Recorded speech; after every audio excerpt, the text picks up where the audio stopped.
ABCD। Welcome to man brains English class. Sir मतलब क्या कुछ भांग वांग खा के आए हो क्या? पहले आपने ड्राइंग बोला, फिर आपने 6, 7, 8 की मैथ्स बोला, अब आप इंग्लिश क्लास बोल रहे हो। मतलब जो मुद्दे का पढ़ाते हो उसको छोड़ के बाकी सब बोल देते हो। देखो भैया, यहाँ पे लिखा था ABCD तो मन में इंग्लिश का विचार आ गया तो इंग्लिश बोल दिया। वैसे तो मैं हूँ आपका maths mentor Rahul. Good morning, good afternoon, good evening, whenever you are enjoying this session students. Welcome to manner brains, जो कि एक ऐसा यूनिक प्लेटफॉर्म है जो कि आपको देता है 100% quality education through our YouTube videos, website and app. इन तीनों में से किसी भी माध्यम को आप इजीली एक्सेस कर सकते हैं और क्वालिटी एजुकेशन एक्सेस कर सकते हैं थ्रू आवर चैनल्स। चलिए, स्वागत है आपका हमारे सेशन में। आज हम करने वाले हैं क्लास 11th के अप्लाइड मैथ्स के 5th चैप्टर के एक्सरसाइज 5.4 का चिंतन मनन अध्ययन। वाह वाह सर, क्या हिंदी के शब्द लेके आए हो, शुक्रिया शुक्रिया, मैंने खुद कल कहीं से चुराए हैं। चलो तो भैया आज का सेशन है 5.4 एक्सरसाइज पे, which is based on some practical problems on sets, जो कि हमने पिछले सेशन में डिस्कस किए थे। नहीं देखे हो ना? नहीं देखे हो कोई बात नहीं, डिस्क्रिप्शन बॉक्स में लिंक दिया हुआ है, देखो नीचे, वहां से उठाओ। और यदि आपको लगता है कि उस सेशन को देखना है तो एक बार जाके जरूर देख के आओ। छोटा सा ही सेशन है, 70-80 मिनट का होगा। इजीली उसको खत्म करके आप यहाँ पे आगे बढ़ सकते हैं, क्योंकि वहां भी हमने क्वेश्चन ही सॉल्व किए। भाई जब टॉपिक का नाम ही है प्रैक्टिकल प्रॉब्लम्स, तो प्रॉब्लम्स ही सॉल्व करेंगे ना अपन, है कि नहीं? चलो आज की कहानी देखते हैं। सबसे पहला क्वेश्चन है, बिना समय आपका वेस्ट किए हमें यहाँ पे दिया है कि NA यानी number of elements in set A is 20, NB अर्थात number of elements in set B is 18, NA intersection B यानी दोनों के कॉमन एलिमेंट्स की संख्या कितनी है? 5 है। तो आपको इन सारी वैल्यूज के आंसर बताना है। अब सर्वप्रथम NA यूनियन B हो जाएगा N of A plus N of B minus N of A intersection B। अब ये माइनस क्यों किया? ये वैसे तो हम आपको हर बार सिखाते हैं, एक बार फिर रिपीट कर देते हैं कि भैया जब आप N ऑफ A और N ऑफ B को ऐड कर रहे हैं तो जो दोनों में कॉमन एलिमेंट्स हैं वो दोनों के सेट का पार्ट है, तो वो कॉमन वाले इधर भी काउंट हो गए, इधर भी काउंट हो गए। इसे हम कहते हैं डबल काउंटिंग। तो इसको बैलेंस करने के लिए एक बारी माइनस करना पड़ेगा, ताकि उन दोनों में से किसी एक का कंसिडर हो जाए, जो कि हमें चाहिए, क्योंकि हमें कोई भी एलिमेंट मिस नहीं करना है, और दूसरे वाले में जहां डबल हो रहा है वहां पे माइनस हो जाए। बस अब हम वैल्यूज रखेंगे और आंसर बताएंगे। तो वैल्यूज है भैया 20, उसके बाद ही 18, और फिर माइनस हो जाएगा 5। तो 18 में से 5 गया तो 13, तो 20 और 13 हो जाएगा 33। Is this clear? जी सर, कहीं कोई दिक्कत? जरा सी भी नहीं सर। तो पहले वाले का आंसर आया 33। इसका सेकंड पार्ट हमसे बोल रहा है A माइनस B। इसका मतलब क्या होता है? इसका मतलब आपको जो सेट A है उसमें से वो वाले एलिमेंट्स हटाने हैं जो कि B के पास भी हैं, अर्थात कॉमन है। तो आप यहां पे N of A intersection B को कर दोगे माइनस। ये एक तरीका है कैलकुलेट करने का। तो हम माइनस करेंगे 20 में से 15, तो जवाब में हमें मिलेगा कितना? सर जवाब में हमें मिलेगा यहाँ पे, सॉरी 20 में से माइनस कर देंगे 5, क्योंकि 5 हैं जो कि कॉमन है, तो जवाब मिलेगा 15। कैलकुलेट करने का एक और मेथड है जिसमें आप कहोगे कि this is equal to N of A union B minus N of B। तो अगर आप ऐसा करते हैं तो भी आपका आंसर सेम ही आएगा। 33 वो हमने निकाला था माइनस 18, अब आप करेंगे तो कितना मिलेगा आपको? तो भी अब जवाब आपको 15 ही मिलेगा। दोनों में से जो मेथड आपको याद हो जाए आप उससे इसका आंसर निकाल सकते हैं। चलिए, इसके बाद थर्ड पार्ट में बोल रहा है N of B minus A। तो यहां से आप करोगे N of B minus N of A intersection B, यानी A और B के कॉमन वाले। तो इसको भी जब आपने सॉल्व किया तो ये हो जाएगा 18 minus 5, that is equal to 13। Is this clear? जी सर, कहीं कोई दिक्कत तो नहीं? जरा से भी नहीं सर। अगर इसका भी मैं दूसरा मेथड लिखूं जहां पे हम यूनियन का यूज करते हैं, तो देखो यूनियन में सारे आ जाते हैं। इसमें से आपको कौन से वाले नहीं चाहिए, ए नहीं चाहिए, तो यूनियन में से ए माइनस कर दोगे तो केवल बी बचेगा, ठीक है, क्योंकि ए में वो वाले भी आ गए जो कॉमन है तो वो भी हट जाएंगे, तो केवल जो बी के पास यूनिक है वही बचेंगे, तो 33 माइनस 20 जवाब में आएगा 13, ठीक है।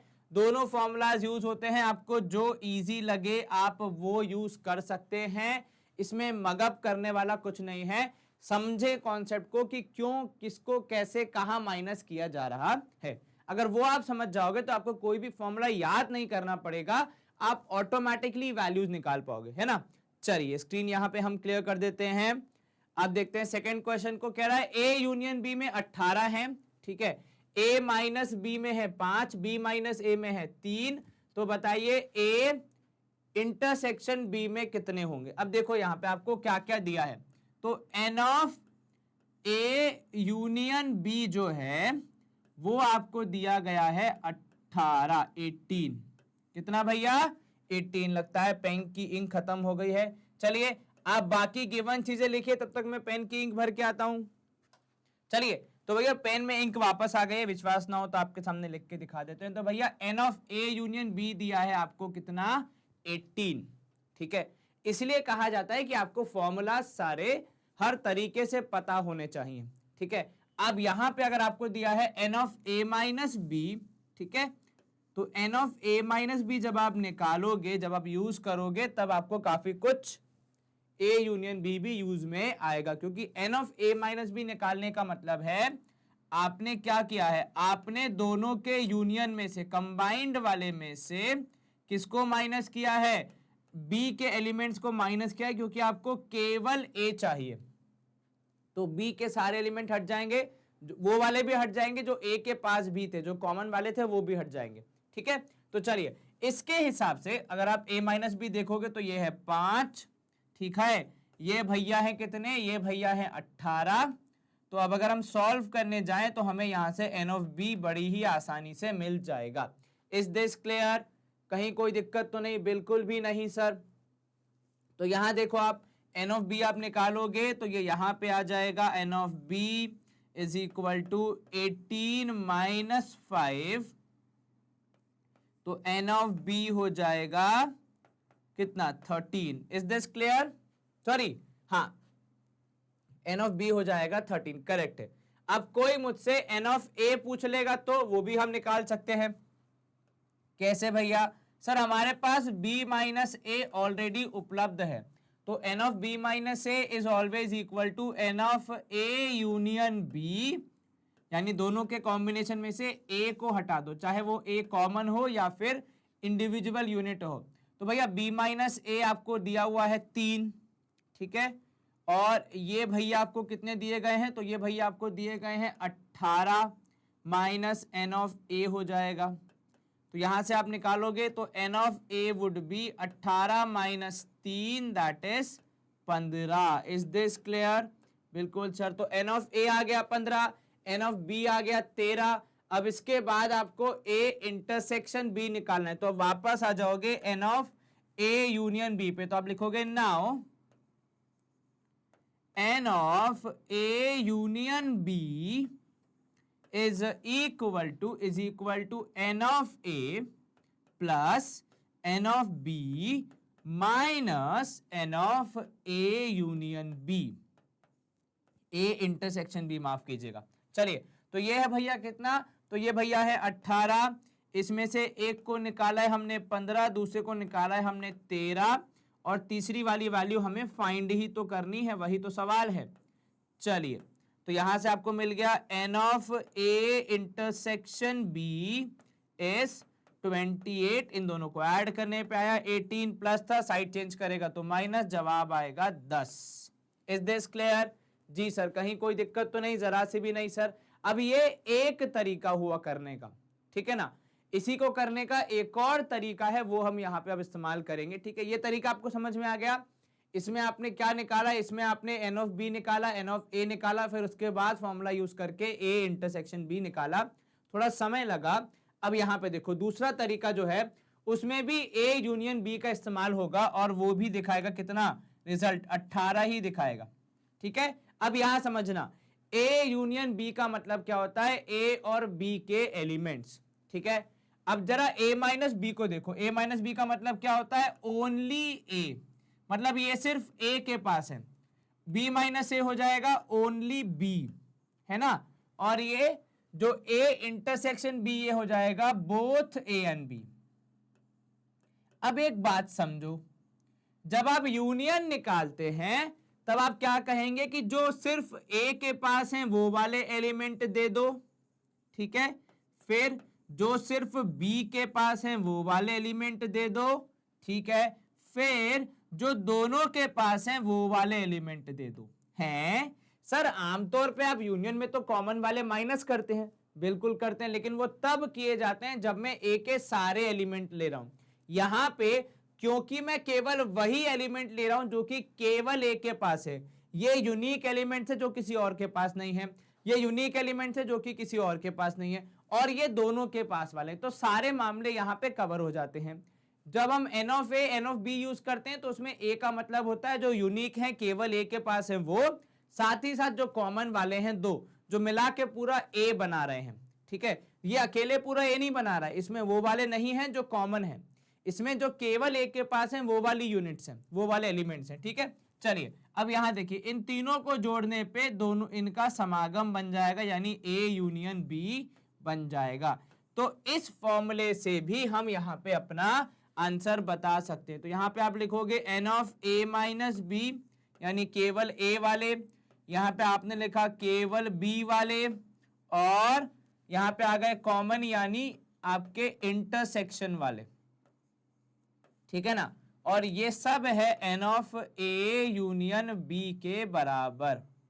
चलिए बहुत बढ़िया। अब ए माइनस बी मतलब आ गया 5, ठीक है, प्लस बी माइनस ए मतलब आ गया 3, प्लस यहां पे हमें ए यूनियन बी को लिखना है और ए इंटरसेक्शन बी को निकालना है। तो यूनियन की वैल्यू है 18, 5 और 3 हो गया 8, plus N of A intersection B is equal to 18। तो 18 में से 8 माइनस, आपके पास जवाब बचेगा 10।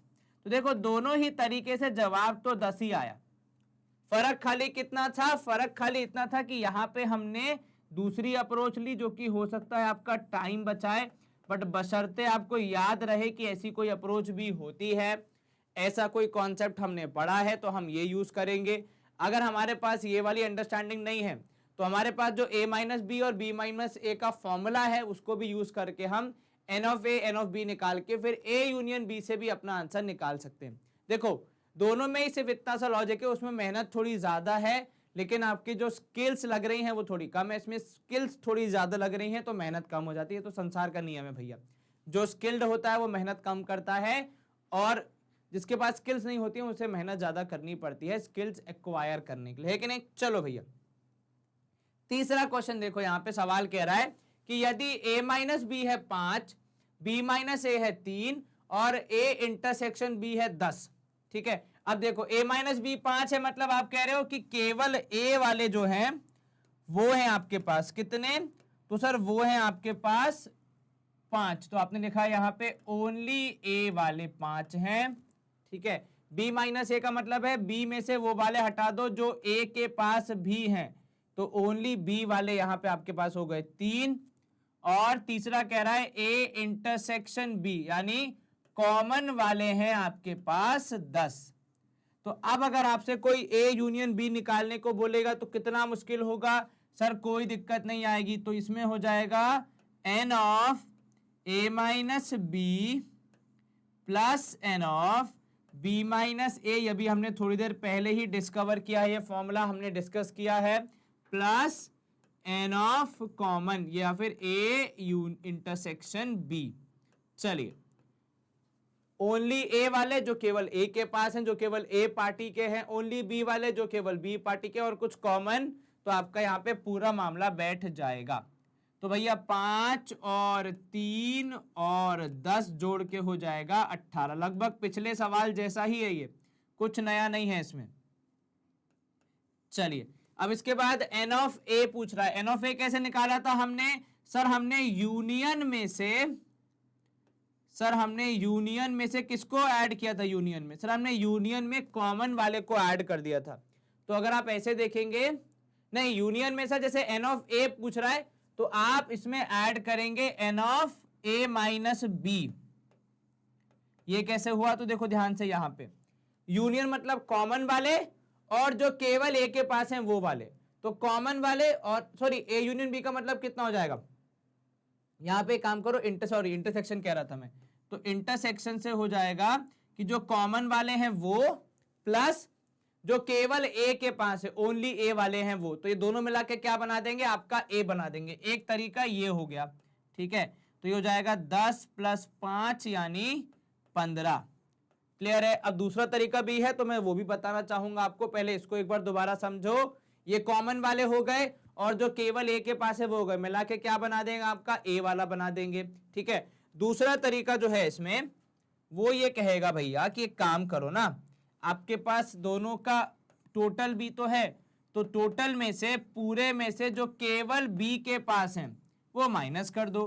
तो टोटल में कौन से हो गए? टोटल में ए वाले भी हो गए, कॉमन वाले भी हो गए और बी वाले भी हो गए, है ना। देखो हमने ऐड किया, तो अगर मैं इसमें से बी वाले हटा दूंगा तो भी मेरा उत्तर तो आ जाएगा। तो इस केस में आपका जवाब आएगा 18 - 3 यानी 15। मैं आपको ये दोनों फॉर्मूलाज क्यों बता रहा हूं? क्योंकि हो सकता है एग्जाम में कुछ और वैल्यू दी हो, डायरेक्टली ए यूनियन बी और बी माइनस ए दिया हो, तो भी अगर आपको आंसर निकालना हो तो कैसे निकालोगे? ठीक है। ऐसे ही जब आपसे कोई एन ऑफ बी पूछेगा तो भैया बी के अंदर जो दोनों के पास हैं वो भी जोड़े जाएंगे और जो केवल बी के पास हैं वो भी जोड़े जाएंगे। तो वो हो जाएगा भैया, ध्यान से देखोगे तो 10 + 3 that is 13। Is this clear? जी सर। इसकी अगर मैं दूसरी वाली अप्रोच देखूं तो भी मुझे आंसर मिलना चाहिए। दूसरी वाली अप्रोच कहती है कि पूरे मामले में से आप क्या कीजिए, आप जो केवल ए वाले हैं उनको हटा दीजिए, ठीक है। तो पूरे मामले में से जो ए के पास स्पेसिफिक अगर वो हट जाएंगे तो इसमें बी बचेगा और कॉमन वाले बचेंगे। तो 18 में से 5 गया तो कितना बचेगा? सर 18 में से 5 गया तो हमारे पास बचेगा 13, 1 3 13। Is this clear? जी सर। कहीं कोई दिक्कत तो नहीं? जरा सी भी नहीं सर। आपको ये समझ में है कि कौन सा मेथड कहां पे और क्यों यूज किया? बिल्कुल सर। इसका मतलब होता है कॉमन वाले और जो इंडिविजुअल यूनिक है सेट बी में वो, उसका मतलब है सारे माइनस जो केवल ए के पास हैं वो, ठीक है ना। इस तरीके से अपना जवाब बताया अपन ने। ये तीनों सवाल आसानी से सॉल्व हो गए। पहले का आया 18, दूसरे का 15, तीसरे का 13 और हमारा सवाल यहां पे इजीली समाप्त। क्वेश्चन नंबर 4 कह रहा है कि एक यूनिवर्सल सेट है जिसके अंदर 50 एलिमेंट हैं, ठीक है। एन ऑफ ए है 28, एन ऑफ बी है 30, ठीक है। Then what is the greatest possible value of A union B? अब यहां समझो, ए यूनियन बी जो है ना अपना, ठीक है, जरा इस पे ध्यान दो, ठीक है। ए यूनियन बी बनता कैसे है? सर ए यूनियन बी बनेगा N of A plus N of B से, ठीक है, और इसमें से हम माइनस करेंगे N of A intersection B. Is this clear?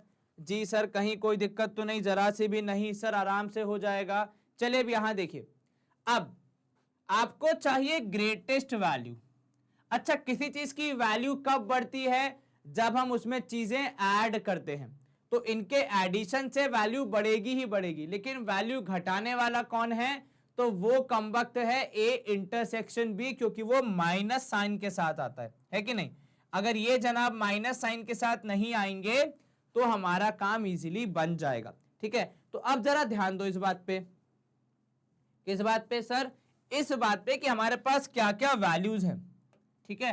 तो देखो एन ऑफ ए है हमारे पास 28, ठीक है, प्लस एन ऑफ बी है हमारे पास 30। तो इसको मैं एक काम कर रहा हूं, थोड़ा अच्छे से लिख रहा हूं यहां पे साइड में कि now N of A plus, यहां पे लिखा मैंने N of A plus N of B is equal to 28 प्लस 30 that is equal to 3 2 5 58।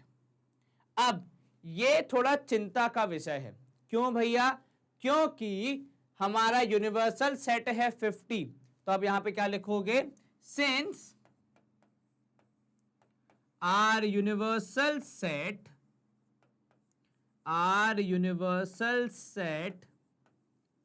carries 50 elements, ठीक है, क्योंकि हमारे यूनिवर्सल सेट में 50 एलिमेंट हैं, तो किसी भी केस में हमारे जो अंदर सेट्स हैं, जो यूनिवर्सल सेट के अंदर के जो सेट हैं, उनकी संख्या, उनका जोड़ 50 के ऊपर नहीं जा सकता। तो आप लिखोगे यहां पे therefore n of A union B can be at max equal to 50 और has to be less than 50। ठीक है, तो इस केस में भी क्योंकि मेरा n ऑफ A और n ऑफ B मिला के 58 आ रहा है, मतलब ये ऑलरेडी, अभी तो मैंने माइनस किया नहीं है, माइनस करने से पहले ये 58 जा रहा है और मुझे इसको मैक्सिमम तक खींचना है। तो देखो, मैं 58 तक नहीं जा सकता, मैं कहां तक जा सकता हूं? 50 तक। क्या मेरा n ऑफ A और n ऑफ B उसको 50 तक जाने में हेल्प कर रहा है? हाँ, वो तो 2 कदम आगे ही चल रहा है, वो तो कह रहा है हम तो 58 है भाई साहब, आप तो और आगे बढ़ो। पर लेकिन n of A union B आगे नहीं बढ़ सकता, तो मैक्सिमम या ग्रेटेस्ट पॉसिबल वैल्यू कितनी हो जाएगी? तो sir greatest value of A union B या n of A union B लिखो आप यहां पे, greatest value of n of A union B is equal to 50।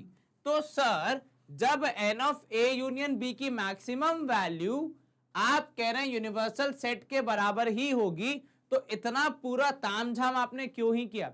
क्योंकि मेरे लाल, मुझे पहले यह देखना है कि जो मैं क्लेम कर रहा हूं 50 का, क्या उसको सपोर्ट करने के लिए मेरे पास पर्याप्त सब पार्ट्स है। ऐसा ना हो इन दोनों को जोड़ने पे आ रहा है 44 और मैं बोल दूं 50, जबकि कुछ अभी माइनस भी होना है। ठीक है, तो भैया इसलिए यहां पे चेक किया जाता है कि ये जो हमारा यूनिवर्सल सेट है उसको बैक करने के लिए हमारे पास पर्याप्त संख्या है कि नहीं है। अगर यही ऐड करने पे 44 आता तो ग्रेटेस्ट वैल्यू 44 हो सकती थी, 50 नहीं होती। अगर यही ऐड करने पे 32 आता तो ग्रेटेस्ट पॉसिबल वैल्यू 32 हो सकती थी, क्योंकि 50 तो एलिमेंट्स हैं, पर लेकिन इनके एडिशन से जब आपको नहीं मिल रहा है 50 या उससे ज्यादा, तो फिर आप कैसे पहुंचोगे 50 तक? ठीक है ना भैया, गाड़ी में उतना पेट्रोल तो होना चाहिए कि आप वहां तक पहुंच सके। तो ग्रेटेस्ट वैल्यू कितनी आएगी? 50 आएगी। और हमने इसको बैक कैसे किया? With the help of n of A and n of B। ठीक है, अब देखो यहां से एक सवाल इसी में यह बन सकता है कि लीस्ट वैल्यू ऑफ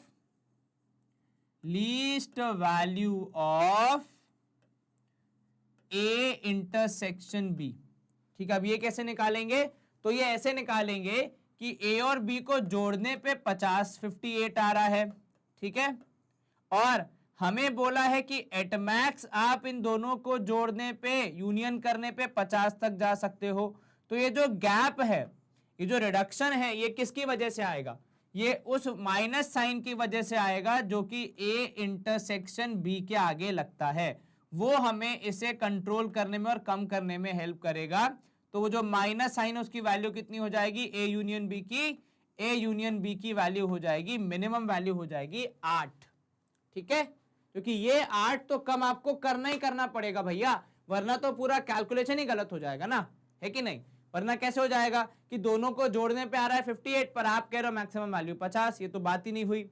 इसका मतलब कुछ ना कुछ गड़बड़ है। तो 58 से 50 तक का सफर तय करने में कौन यूज करेगा? A इंटरसेक्शन B हेल्प करेगा, which is coming out to be 8। Is this clear? जी सर। चलिए, तो वो वाले केस है जहां पे मैं कह रहा था कि जोड़ने पे 32 आ रहा है या फिर 44 आ रहा है, वो सब कब आते हैं? जब आपके A यूनियन B के बाद A इंटरसेक्शन B की वैल्यू बढ़ती जाती, कि कॉमन वाले ज्यादा हैं तो आपका यहां कम होते जाता है ना।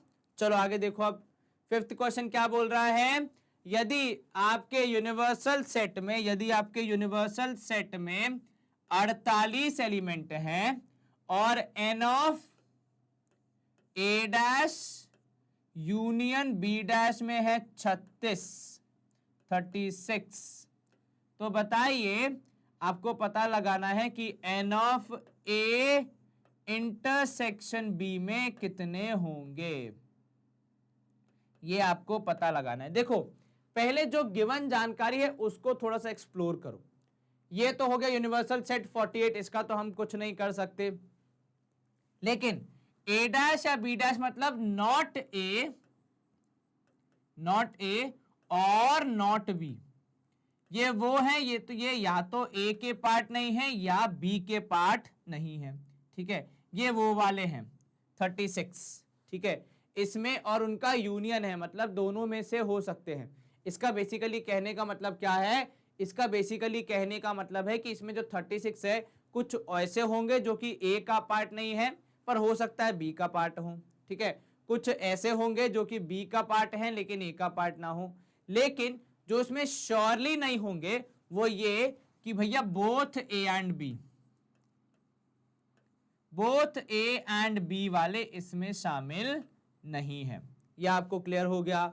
बिल्कुल सर। ऐसा क्यों सर? ऐसा इसीलिए क्योंकि दोनों में अगर होंगे तो ना वो ए डैश का पार्ट बन पाएंगे, क्योंकि ए डैश का मतलब है ए को छोड़ के बाकी सारे, ठीक है, बी डैश का मतलब है बी को छोड़ के बाकी सारे, है कि नहीं, कॉम्प्लीमेंट जिसे हम कहते हैं। तो बोथ ए एंड बी इन दोनों से कैंसिल हो जाएंगे ना भाई। इसने बोल दिया ए को छोड़ के, तो ये वो वाले हैं जो ए का पार्ट नहीं है, ठीक है, और बी को छोड़ के तो वो वाले भी हो गए जो बी का पार्ट नहीं है। तो basically both A and B जो है वो इसमें शामिल नहीं है। तो अगर मुझे बोथ ए एंड बी निकालना है, यानी कॉमन वाले निकालने हैं, तो मैं सीधे सीधे बोलूंगा कि जो पूरा यूनिवर्सल सेट, ठीक है, और जो इन दोनों के पास है, that is A dash intersection B dash, उनके बीच का गैप रिप्रेजेंट कर रहा है, उनके बीच का गैप रिप्रेजेंट कर रहा है आपके दोनों वाले element, both A and B वाले, ठीक है। ऐसा इसीलिए क्योंकि हमारा जो कंडीशन दिया गया था उसमें कहा है कि या तो आप ए का पार्ट नहीं है या फिर आप बी का पार्ट नहीं है, ठीक है। तो ऐसे एलिमेंट जो कि दोनों का पार्ट है वो इस लिस्ट से भी कट गए, है ना, और इस लिस्ट से भी कट गए, है कि नहीं। तो इस वजह से यहां पे वो दोनों छूट गए हैं पूरे यूनिवर्सल सेट में से। तो जो गैप है 4836 का, यही हमें इसका उत्तर बताएगा। तो यहां से आप लिखोगे N of A intersection B is equal to 48, that is 48 minus 36, that is 12। एक बार फिर से ये क्यों हो गए कम, 36 पे क्यों आए, ये 12 क्यों नहीं काउंट हुए? क्योंकि आपने कहा ए वाले नहीं चाहिए तो वो इसमें भी नहीं काउंट हुए, और इन्होंने कहा बी वाले नहीं चाहिए तो उसमें भी काउंट नहीं, क्योंकि वो दोनों के पार्ट है। तो ए नॉट ए में भी नहीं आए वो और नॉट बी में भी नहीं आए, इसलिए यहाँ पे ये 36 और 48 का गैप दिख रहा था, जो कि हमने यहाँ पे ए यूनियन बी के रूप में देखा। क्लियर है ये बात?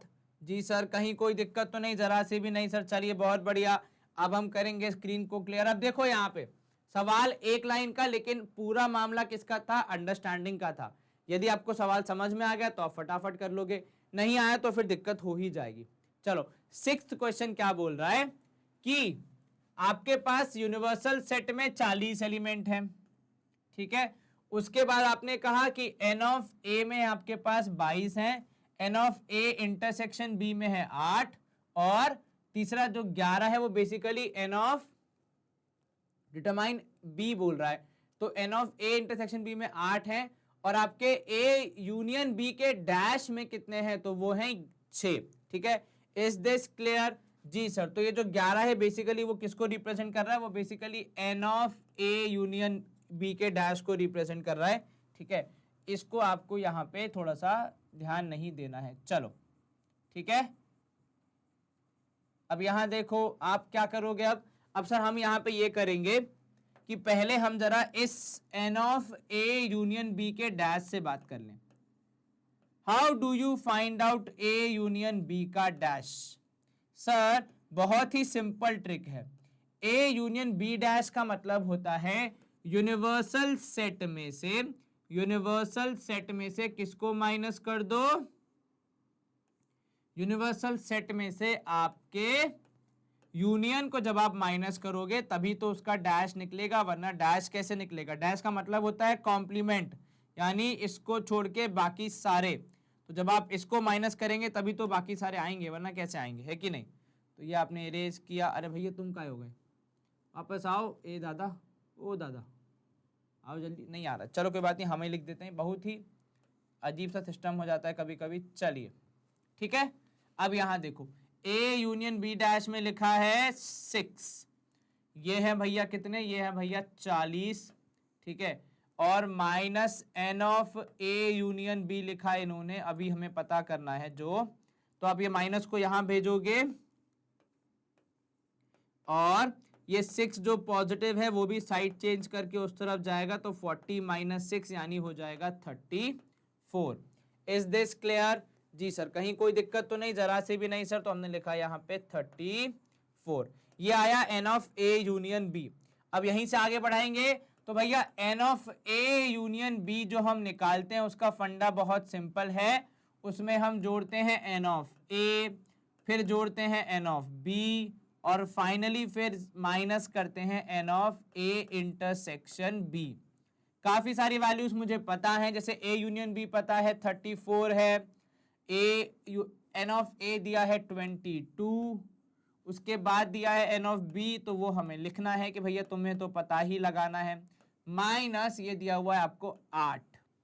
अब 22 में से 8 गया तो आ जाएगा 14, और फिर 34 में से हम माइनस करेंगे 14, तो आपको मिलेगा एन ऑफ बी एस कितना? 34 minus 14, simple calculation, N of B मिला आपको कितना मिला भैया? 20 is the value of N of B. Is this clear? जी सर, कहीं कोई दिक्कत तो नहीं? जरा सी भी नहीं सर। क्वेश्चन नंबर 6 का आंसर हमें यहाँ पे बड़ी ही आसानी से मिल गया। चलिए इसी के साथ स्क्रीन की सफाई होगी और अगले प्रश्न का रुख करेंगे हम। क्वेश्चन नंबर 7 कह रहा है कि यूनिवर्सल सेट में 50 एलिमेंट हैं, ठीक है। तो यूनिवर्सल सेट में 50 एलिमेंट, एन ऑफ ए हो गया 30, एन ऑफ बी हो गया 28। तो अब greatest value of A union B पता लगाओ, ठीक है। यहां देखो फिर से, नाउ एन ऑफ ए और जरा एन ऑफ बी पे अगर मैं ध्यान दूं, ठीक है, तो भैया N of A plus N of B, ठीक है, इज इक्वल टू कितना? Is equal to 30 plus 28, that is equal to 58, ठीक है। अब आप बोलोगे कि भैया क्लियरली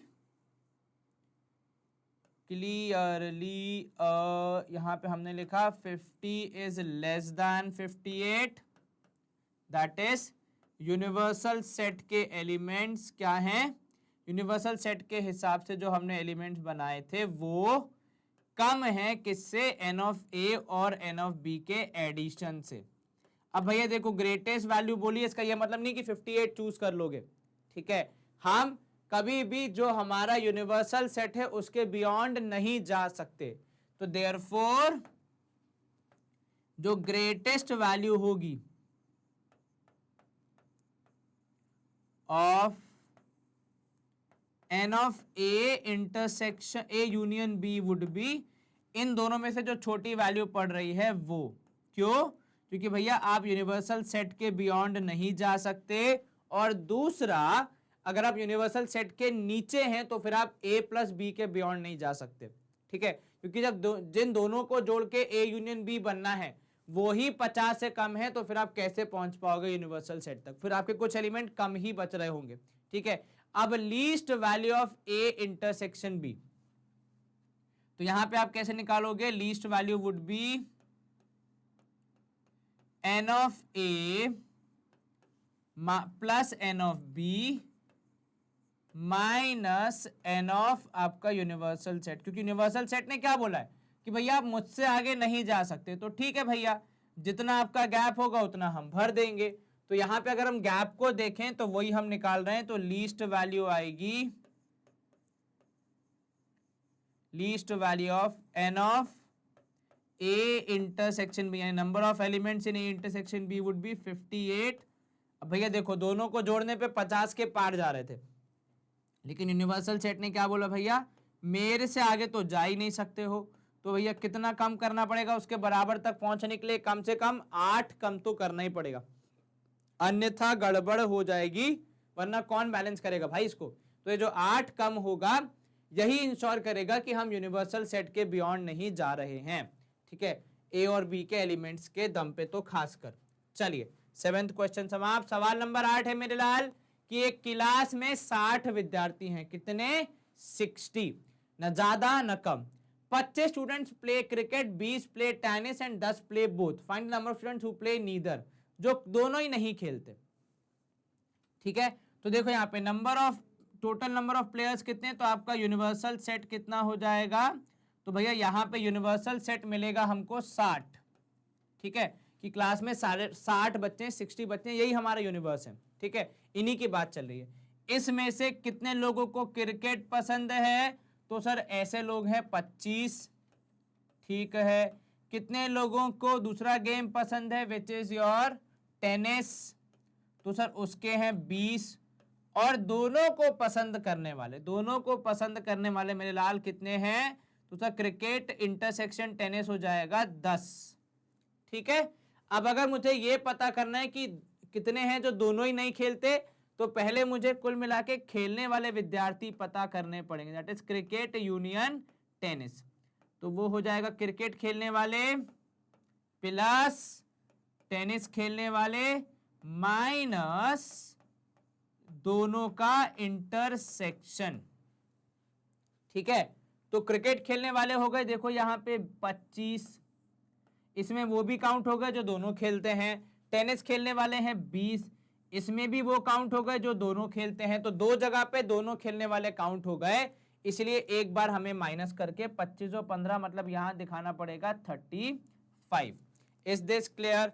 तो अगर मुझे पता लगाना हो कि कितने विद्यार्थी हैं जो कि यहाँ पे केवल एक भी गेम नहीं खेलते, तो वो अब मैं आसानी से पता लगा सकता हूं, ठीक है।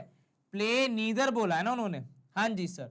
तो देखो प्ले नीदर का मतलब क्या होगा सर, प्ले नीदर का मतलब होगा एन ऑफ ना क्रिकेट चाहिए उनको और ना ही आपका टेनिस। तो क्रिकेट और टेनिस दोनों ही नहीं चाहिए, तो बेसिकली आप निकाल रहे हो उनका कॉम्प्लीमेंट, क्योंकि वो नहीं चाहिए मतलब आपने कॉम्प्लीमेंट निकालना है। वो कैसे निकालोगे, तो सर वो तो यूनिवर्स में जितने आपके हैं एलिमेंट्स में जितने विद्यार्थी हैं उन सब की मदद से निकलेगा।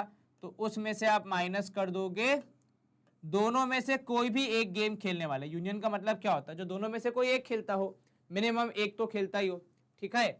तो आपको यहां पे मिलेगा N of C union T dash की संख्या, मतलब दोनों ना खेलने वालों की संख्या वुड बी 60 माइनस 35 अर्थात 25 स्टूडेंट्स। 25 स्टूडेंट्स ऐसे हैं जो कि दोनों नहीं खेलेंगे।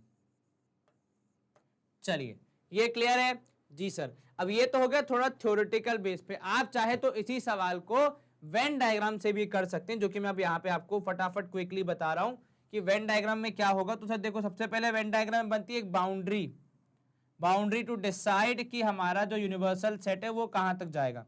तो ये जो हमने स्पेस बनाया है दिस रिप्रेजेंट्स ऑल 60 स्टूडेंट्स, ठीक है। इसके अंदर कुछ खिलाड़ी हैं जो क्रिकेट खेलेंगे तो उनका एक गोला बन गया, ठीक है। हमने उनको बोला कि भैया आप एक ग्रुप बना लो, तो वो एक सर्कल जैसा ग्रुप बना के खड़े हो गए।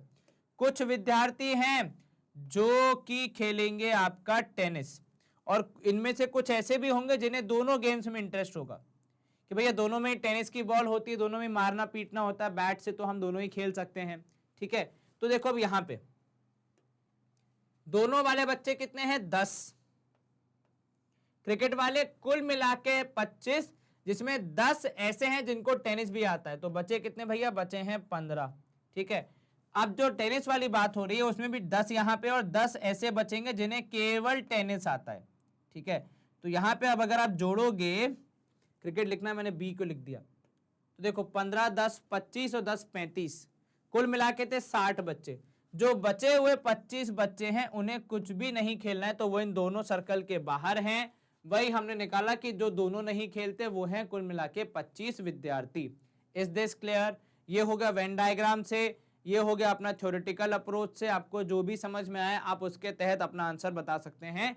एग्जाम में ऐसा कुछ जब तक दिया ना हो तब तक आपको दोनों को मेथड को यूज करने की आजादी होती है। चलिए क्वेश्चन नंबर 9 देखिए। अब एक ग्रुप है 50 लोगों का, जिसमें से नहीं, इन अ ग्रुप ऑफ पीपल 50 लोग पढ़ते हैं न्यूज़पेपर ए, 20 पढ़ते हैं बी और 10 पढ़ते हैं both. How many people read at least one of the two?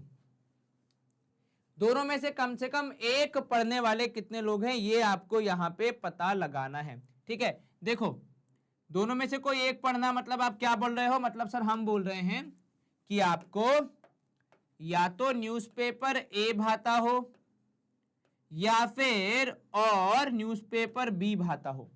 और ये निकालने का हमारे पास सीधा सीधा फंडा क्या है कि उतने लोग जो पेपर ए पढ़ते हैं वो प्लस उतने लोग जो पेपर बी पढ़ते हैं वो माइनस वो लोग जो दोनों पढ़ते हैं, जिनके पास थोड़ा अधिक समय है जीवन में। माइनस क्यों किया? क्योंकि भैया वो ए पेपर पढ़ने वालों में भी काउंट हो गए, बी पेपर पढ़ने वालों में भी काउंट हो गए, तो बैलेंस करने के लिए माइनस करना बनता है। तो इस केस में आ जाएगा भैया एटलीस्ट वन के लिए आप यहां पे लिख दोगे कि एटलीस्ट वन न्यूज़पेपर वाले हो जाएंगे। वन न्यूज़पेपर, मैं नेक्स्ट डब्ल्यू लिख रहा हूं, देख रहा हूं NEWS, न्यूज़ पेपर वाले। कम से कम एक न्यूज़पेपर वाले कितने हो गए? तो सर ये देखिए 50 प्लस 20 माइनस 10। ठीक है, 10 वो है जो दोनों पढ़ते हैं, इसलिए दोनों में काउंट हो गए थे। भैया जो दोनों पढ़ता है उससे पूछेंगे कि आप न्यूज़पेपर ए पढ़ते हो, तो वो हाँ कहेगा तो व्यक्ति इसमें काउंट कर लेगा। क्या आप बी पढ़ते हो? हाँ पढ़ते हैं, तो वो इसमें काउंट कर लेगा। उसके बाद फिर जब वो दोनों के कंबाइंड निकालेगा तो भी काउंट कर लेगा, तो इसलिए ज्यादा काउंटिंग हो जाएगी, इसलिए हमने माइनस कर दिया एक बार उसको सेटल करने के लिए। ठीक है, क्लियर है? बिल्कुल सर, कहीं कोई दिक्कत तो नहीं? जरा से भी नहीं। क्वेश्चन नंबर 9 का आंसर आपको मिल चुका है 60। आप करोगे स्क्रीन को क्लियर। अगर आप इसका वेन डायग्राम बनाना चाहोगे तो देखो कुछ ऐसा बनेगा कि ये रही आपकी यूनिवर्सल सेट जिसकी संख्या हमें पता नहीं है। ठीक है, एक गोला हो जाएगा पेपर ए का, दूसरा गोला हो जाएगा पेपर बी का, और बीच में वो लोग जो दोनों पढ़ते हैं। दोनों पढ़ने वाले कितने हैं? 10। ठीक है, अब बी पढ़ने वाले कुल लोग हैं 20। 10 उसके सर्कल के अंदर आ चुके हैं, भले ही शेयर कर रहे हैं, तो यहां बचेंगे 10 और यहां बचेंगे 40। ठीक है, क्योंकि जो येलो वाला सर्कल है पेपर ए का उसमें 50 लोग होने चाहिए, तो जो 10 है वो उसी सर्कल के अंदर है और येलो वाले के अंदर है। गिना दो बार रहा है पर है एक ही यूनिट, इसलिए हम जब भी कैलकुलेट भी करते हैं तो भी माइनस कर देते हैं एक बार, ताकि वो डबल काउंटिंग ना हो जाए। ठीक है, चलिए क्वेश्चन नंबर 10 कह रहा है एक ग्रुप है जिसमें 65 लोग हैं, तो आपके यूनिवर्सल सेट में कितने हैं? 65 लोग। 40 लाइक क्रिकेट, तो एन ऑफ क्रिकेट में यहां पे लिख रहा हूं, थोड़ा अलग कलर यूज करेंगे, व्हाइट यूज करने पे भैया आपको पता है पाबंदी है। तो भैया एन ऑफ क्रिकेट कितना है? तो एन ऑफ क्रिकेट है यहां पे आप देखोगे तो 40। ठीक है, फिर 10 को दोनों पसंद है। कौन से दोनों? क्रिकेट और टेनिस दोनों। दोनों का मतलब हो जाता है यूनियन। कितने हैं भैया? 10। चलिए, how many like tennis only and not cricket? अब ये आपको बताना है कि कितने लोगों को केवल टेनिस पसंद है, क्रिकेट पसंद नहीं है, और कितने लोगों को टेनिस पसंद है। ठीक है, अब देखो ग्रुप है 65 लोगों का, तो एक बात यहां पे समझो आप कि ये माना जा रहा है कि इन 65 लोगों को कुछ ना कुछ पसंद तो है। तो इन 65 लोगों को क्रिकेट या टेनिस में से कोई एक तो पसंद है ही, ऐसा हम मान के चल रहे हैं, क्योंकि ये दिया नहीं कि यूनिवर्सल सेट है और कोई भी छूट रहा है। ठीक है, तो भाई जब दिया नहीं है तो हम कैसे मान ले कि छूट रहा है? तो कुल मिला के 65 लोग हैं जिनको दोनों में से कोई एक तो पसंद है ही। ठीक है, अब जब दोनों में से कोई एक पसंद हो तो उसको कैलकुलेट कैसे किया जाता है? तो सर जिनको क्रिकेट पसंद है वो, इसमें वो भी शामिल है जिनको दोनों पसंद है, जिनको टेनिस पसंद है वो, इसमें वो भी शामिल है जिनको दोनों पसंद है, माइनस वो जिनको दोनों पसंद है, क्योंकि 2 बार काउंटिंग हो चुकी है इनकी। तो यहां पे आपने लिखा 65, यहां पे आपने लिखा क्रिकेट वाले 40, यहां पे टेनिस वाले अभी फिलहाल हमें पता नहीं है, और लास्ट में आ जाएंगे दोनों को पसंद करने वाले 10 लोग। ठीक है, अब 40 में से 10 गया 30, तो 65 में से आपने माइनस किया यहाँ पे 30, और आपको मिल गया आपका टेनिस पसंद करने वाले खिलाड़ी। कितने होंगे भैया टेनिस पसंद करने वाले? तो सर टेनिस पसंद करने वाले होंगे 35 लोग। क्लियर है ये मामला? जी सर, टेनिस पसंद करने वाले 35 लोग और दोनों पसंद और केवल टेनिस पसंद करने वाले। तो N of tennis minus cricket कैसे निकालोगे? तो सर टेनिस वाले लोगों में से हम जो कॉमन वाले हैं उन्हें माइनस कर देंगे। तो कॉमन वाले कितने? कॉमन वाले हैं आपके पास 10, है ना? यहाँ पे लिखा है ना भैया बोथ क्रिकेट एंड टेनिस, तो दोनों लाइक करने वाले 10 हैं, तो वो हम माइनस कर देंगे। तो ये आपका केवल टेनिस वाले, टेनिस ओनली वाले हम निकाल रहे हैं। तो कुल थे 35 जिनको टेनिस पसंद था, 10 वो है जिन्हें दोनों पसंद है, तो आपने माइनस करके जवाब लिखा 25। Is this clear? जी सर, कहीं कोई दिक्कत तो नहीं? जरा से भी नहीं सर। चलिए हम करते हैं स्क्रीन को साफ सुंदर स्वच्छ and let's move to next question. चलिए 11th क्वेश्चन हमारा क्या बोल रहा है हमसे? ये कह रहा है भैया कि एक सर्वे हुआ कितने विद्यार्थियों का? 600 विद्यार्थियों का, जिसमें से 150 चाय पीते थे, कोई दिक्कत नहीं है। 225 को दूध पीना होता था, ड्रिंकिंग मिल्क, और 100 दोनों पीते थे, ठीक है। How many students were not drinking neither T nor milk? अब देखो ऐसे विद्यार्थियों का पता लगाना है जो ना चाय पीते थे ना मिल्क पीते थे। पहले हम उनका पता लगाएंगे जो दोनों में से एटलीस्ट एक तो पीते ही थे। तो N of T union M, यानी टी और मिल्क का दोनों में से कोई एक ऑप्शन पीने वाले विद्यार्थी। इसमें कौन कौन आएगा? इसमें चाय पीने वाले आएंगे, बिल्कुल सर। इसमें दूध पीने वाले आएंगे, बिल्कुल सर। और इसमें वो वाले घट जाएंगे जो कि दोनों पीते हैं, क्योंकि जब हमने चाय पीने वाले और दूध पीने वाले जोड़े तब दोनों पीने वालों की काउंटिंग 2 बार हो गई, एक बार चाय पीने वालों में और एक बार दूध पीने वालों में। क्लियर है ये मामला? कोई दिक्कत तो नहीं? बिल्कुल नहीं सर। अब यहाँ देखिए चाय पीने वालों की संख्या कितनी है? तो सर चाय पीने वालों की संख्या है हमारी दी हुई जानकारी के हिसाब से, मतलब सवाल के हिसाब से 150, ठीक है। अब इस 150 में वो भी हैं जो केवल चाय पीते हैं, वो भी होंगे जो चाय और दूध दोनों पीते हैं। सर कैसे? अब भैया कैसे पूछोगे तो हो सकता है सुबह चाय पीते हो शाम को दूध पीते हो, अपन को उससे क्या करना कैसे पीते हैं यार तुम लोग भी ना। चलो अब यहां देखो, इसके बाद भैया दूध पीने वाले 225 ये जोड़ दिए अपन ने। इसके बाद भैया माइनस होंगे वो जो कि दोनों में आपके काउंट हो गए थे, ठीक है। तो 100 आपने माइनस कर दिए। चलो तो अब आप निकालोगे कि दोनों जो पीते हैं चाय और दूध, हिंदी वाला और नहीं अंग्रेजी वाला, ठीक है, टी और मिल्क पीने वाले कितने हो गए? तो वो हो गए 275, ठीक है। टोटल हैं 600 विद्यार्थी। तो जो बचे हुए लोग हैं वो क्या करते होंगे?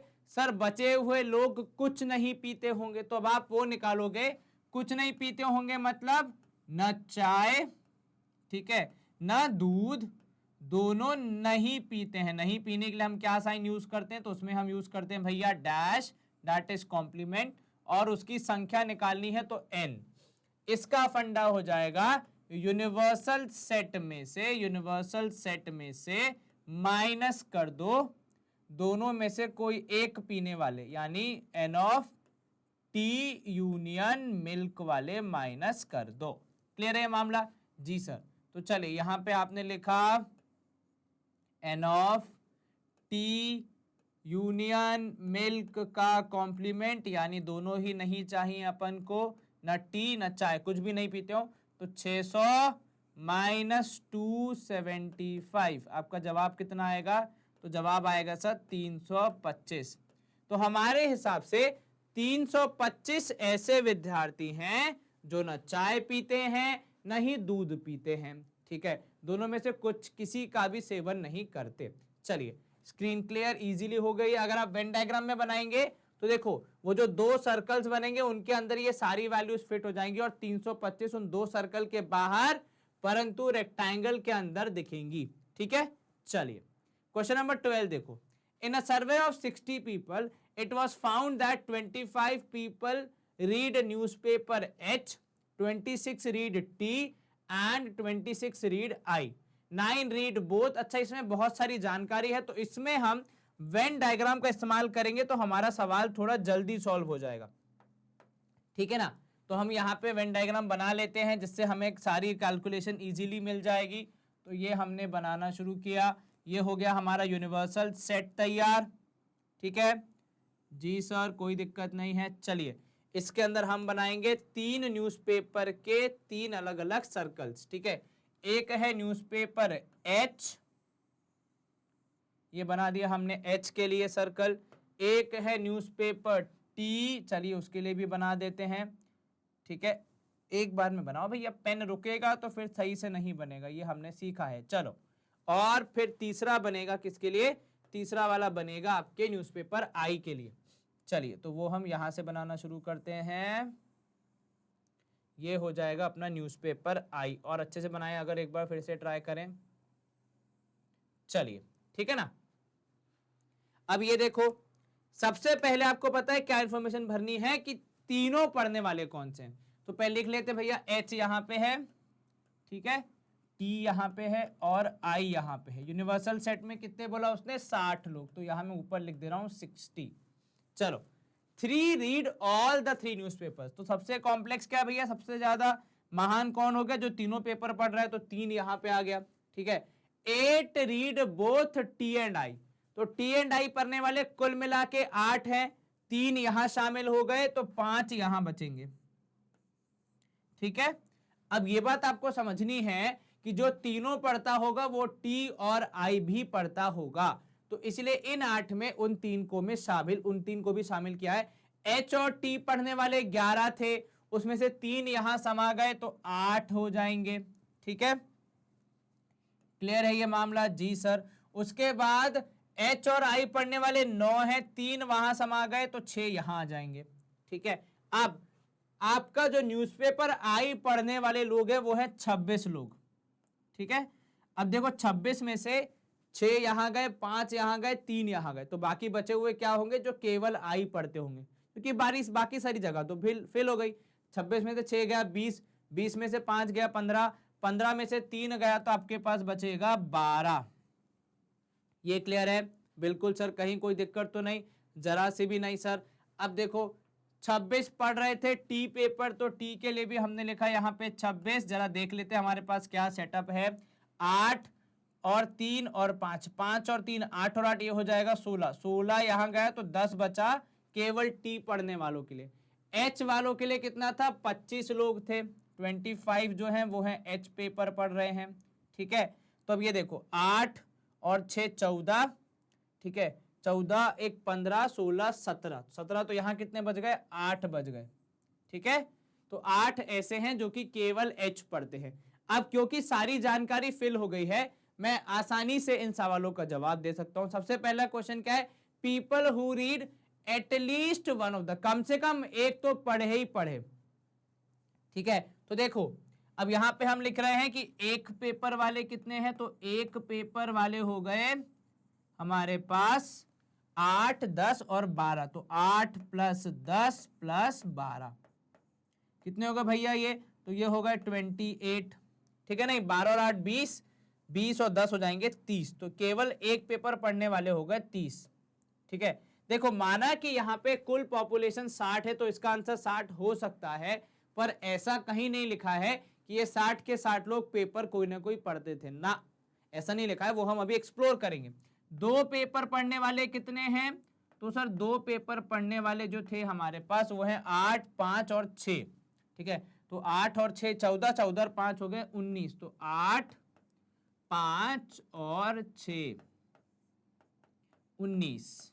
ठीक है, उसके बाद 3 पेपर पढ़ने वाले कितने लोग हैं, तो सर 3 पेपर पढ़ने वाले 3 ही लोग हैं शायद, है ना, जी हाँ सर बिल्कुल ठीक, तो ये आ गया अपना 3।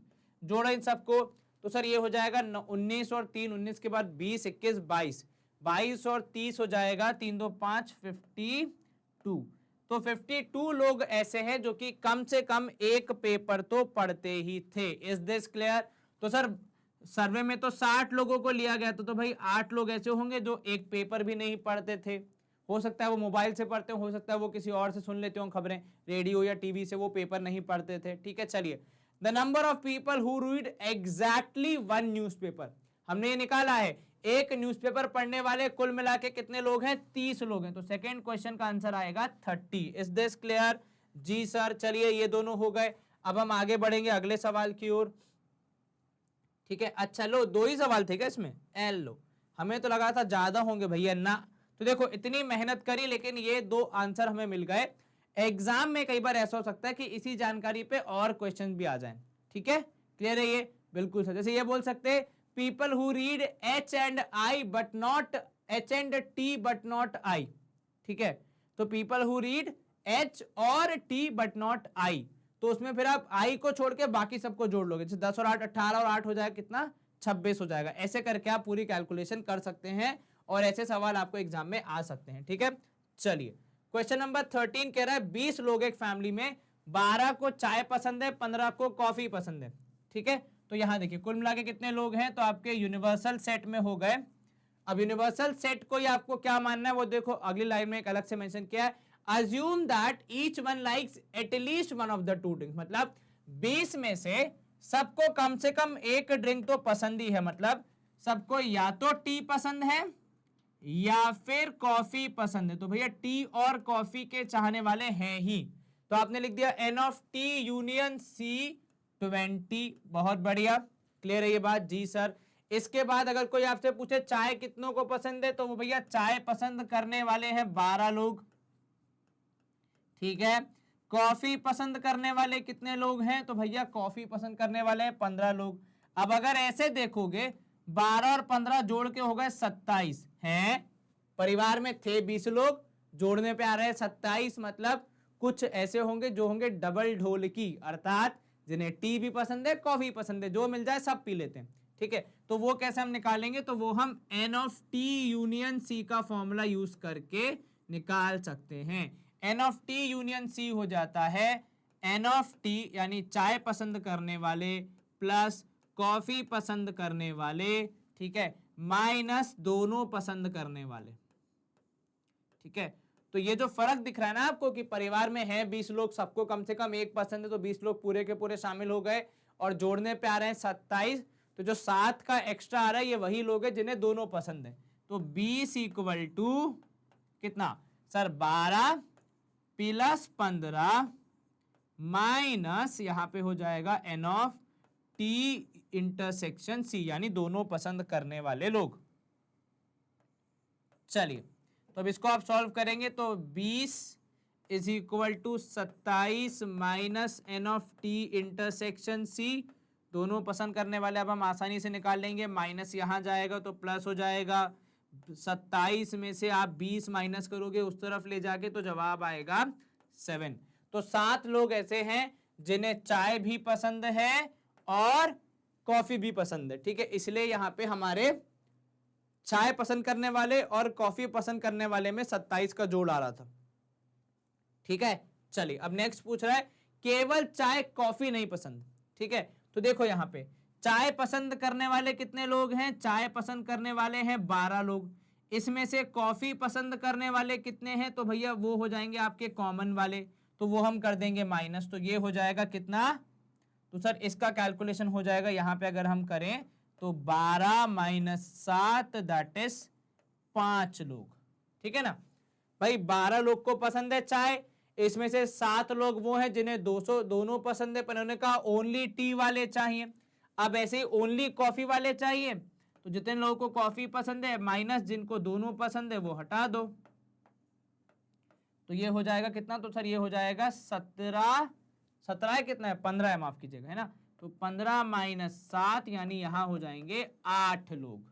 ठीक है, उतने हैंगे 5 लोग, इतने हैंगे 8 लोग। 8 लोग को केवल कॉफी पसंद है, उनको चाय नहीं पसंद। ठीक है, चलिए मतलब देखो ऐसा है कि अगर घर में चाय बन रही है तो 12 लोग पियेंगे, अगर घर में कॉफी बन रही है तो 15 लोग पियेंगे। पर कोई पूछ रहा अगर कि भैया केवल चाय बनेगी, ठीक है, या केवल चाय पसंद करने वाले लोगों को यहाँ पे स्पेशल तवज्जो दी जाए क्योंकि वो डबल ढोल की नहीं है, ना इधर के ना उधर के, एक ही जगह के हैं, तो भैया उनके लिए ऐसे लोग हैं 5। ठीक है ना, चलिए बहुत बढ़िया, यहाँ पे हो गए अपने सारे सवाल समाप्त, स्क्रीन क्लियर। क्वेश्चन नंबर 13 के पूरा सेट खत्म। क्वेश्चन नंबर 14 कह रहा है एक 400 लोगों का ग्रुप है जिसमें से हु स्पीक ईदर हिंदी और इंग्लिश और बोथ। तो भैया इन 400 लोगों को या तो हिंदी आती है या तो इंग्लिश आती है या फिर बोथ आती है। तो इसको हम अपने सेट की भाषा में कैसे लिखते हैं? तो भैया हिंदी यूनियन इंग्लिश, या हिंदी या इंग्लिश या दोनों सब इसी में शामिल हो जाता है ना। तो ये हो गए 400 लोग। अब कह रहे हैं 230 स्पीक ओनली हिंदी, तो एन ऑफ एच ओनली, जिसको हम हमारे वेन डायग्राम की भाषा में या फिर हमारे गणित में कैसे लिखते हैं सेट्स में कि एच माइनस ई, वो वाले हटा दो जो इंग्लिश भी बोलते हैं, केवल और केवल हिंदी वाले। तो हिंदी बोलने वालों में से जिनको इंग्लिश भी आती है वो हमने माइनस कर दिया, तो वो हो गए 230। ठीक है, फिर 70 लोग दोनों बोलते हैं, तो N of H intersection E, तो ये कितना हो जाएगा? ये हो जाएगा 70। तो अब अगर कोई मुझसे पूछे कि हिंदी बोलने वाले कितने लोग हैं, तो मैं पता है क्या बोलूंगा कि देखो 230 वो जो केवल हिंदी बोलते हैं, 70 वो जो दोनों बोल सकते हैं, तो कुल मिला के 300 लोग ऐसे हैं जिन्हें हिंदी भाषा समझ में आती है या वो बोल सकते हैं। ठीक है, अब आपको पूछ रहा है कि इंग्लिश बोलने वाले कितने होंगे, तो यहां देखो एच ऑफ जो ये एन ऑफ एच यूनियन ई है, इसको हम दो तरीके से कैलकुलेट कर सकते हैं।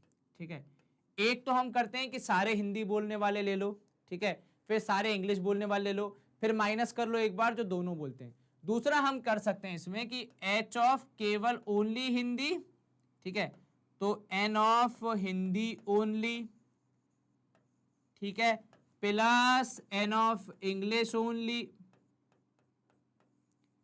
प्लस क्योंकि आपने ओनली ओनली लिया है तो जो दोनों बोलने वाले वो यहां शामिल ही नहीं हुए हैं, तो प्लस एन ऑफ बोथ, ठीक है, that is Hindi intersection English. ठीक है, ये क्लियर है? क्या आपको यहां पे ये समझ में आ रहा है? हाँ जी सर, कहीं कोई दिक्कत तो नहीं? जरा सी भी नहीं सर। अब ये देखो केवल हिंदी बोलने कुल मिला के हैं 400 लोग, केवल हिंदी बोलने वाले हो जाएंगे हमारे एच माइनस ई वाले लोग, ठीक है ना, हिंदी ओनली वाले, जिसको हमने लिखा है ऊपर कितना 230। इसके बाद केवल इंग्लिश वाले अभी हमें पता नहीं है, ठीक है, यहां पे हम फिर प्लस करेंगे जो दोनों बोलते हैं वो, तो वो है 70 लोग। ठीक है, प्लस क्यों किया हमने? क्योंकि हम जो ऐड कर रहे थे उसमें हिंदी ओनली वाले ऐड कर रहे थे और इंग्लिश ओनली वाले, तो इनको एक एक ही आती है। अगर मैं पूरा हिंदी जोड़ूंगा तो 230 और 70 दोनों जुड़ जाएंगे, उसमें सारे हिंदी भाषी आ जाएंगे। ठीक है, हिंदी भाषी इंग्लिश भी बोल सकता है, ये बात यहाँ पे इसीलिए यहाँ पे ये 70 आया है, इसलिए उसका आपको हमेशा ध्यान रखना है। तो यहाँ पे अगर आप देखोगे 400 equals to 300 plus N of English only. तो ये जो गैप है ना 100 का, कि थे तो 400 लोग 300 यहाँ पे शामिल हुए, तो जो गैप है 100 का ये वही है जो केवल इंग्लिश बोलते हैं। ठीक है, अब अगर कोई मुझसे पूछेगा कि इंग्लिश कितनों को आती है, तो आप कितने बोलोगे?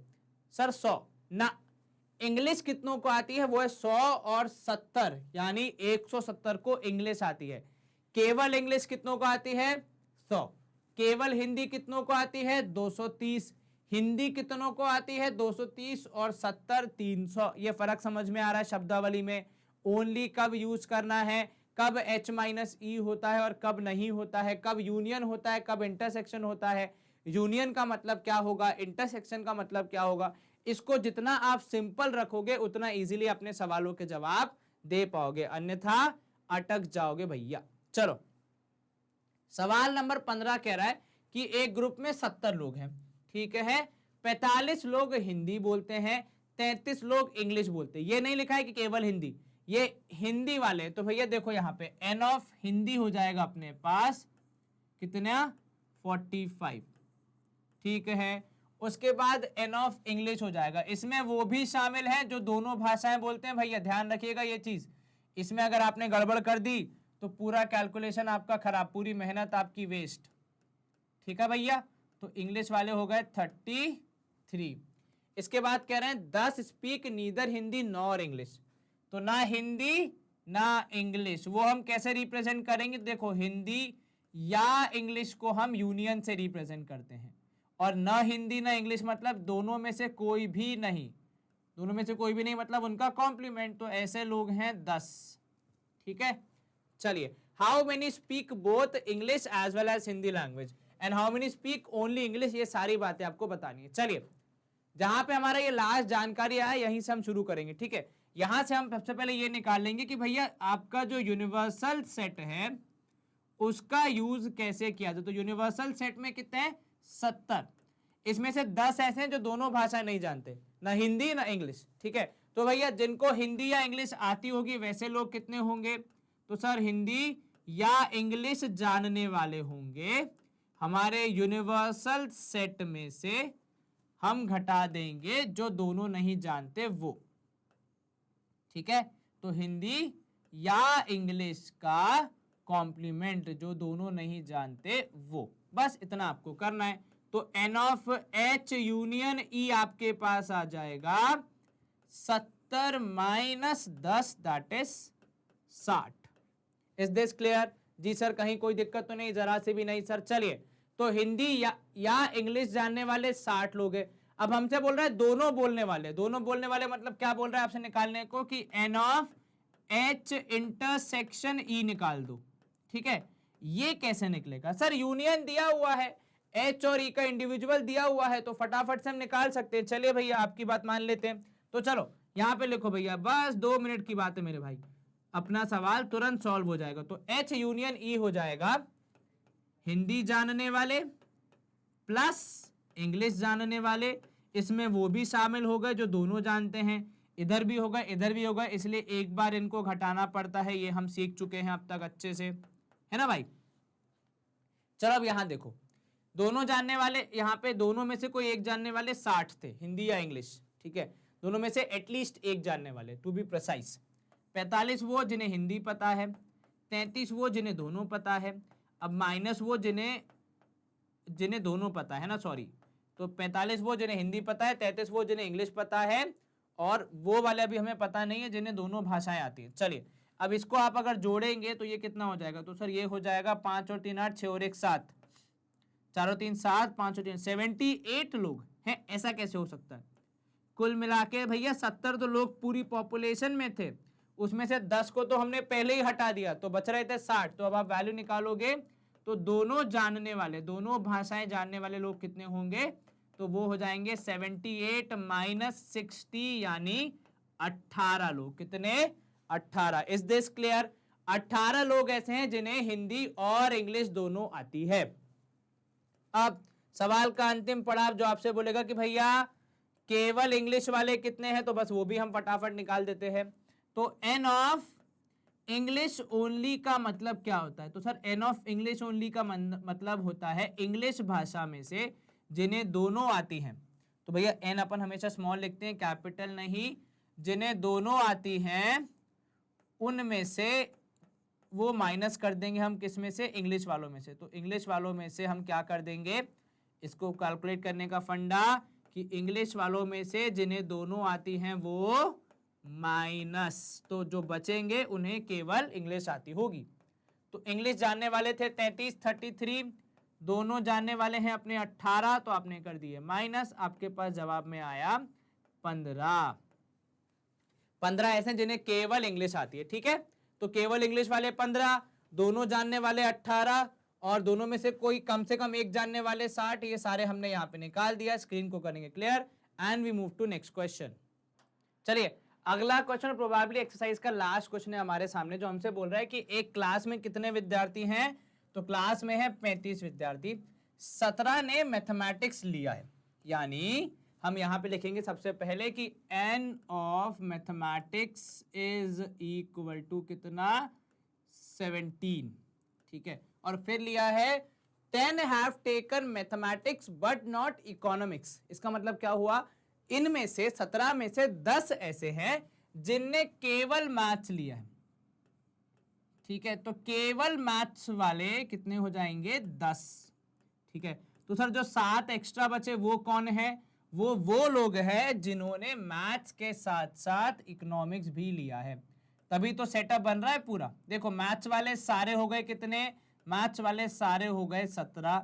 इसमें से 10 ऐसे जिन्होंने केवल मैथ्स लिया है, और 7 ऐसे हैं जिन्होंने मैथ, 10 ऐसे जिन्होंने केवल मैथ्स लिया, तो बचे हुए 7 ऐसे जिन्होंने मैथ्स और इकोनॉमिक्स दोनों लिया होगा।